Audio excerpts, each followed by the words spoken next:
Welkom by Zel's Daily Dish. Ek was bietjie stil because I have severe period pain, TMI.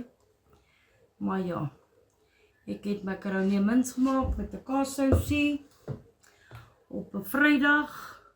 And that is what we eating in this house. Mag julle 'n beautiful nuwe jaar hê. Mag al julle drome waar word. Mag julle lewens gevul word met many blessings. En Happy New Year. Kom ek skep die ander bord op.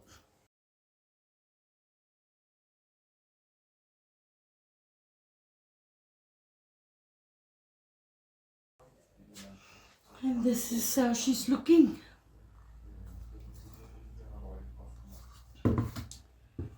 Mac and cheese, 1 pot meal en die braaipan.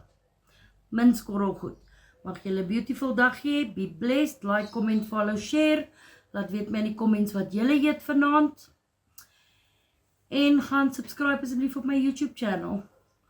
Julle moet 'n mooi aandjie hê. Bye.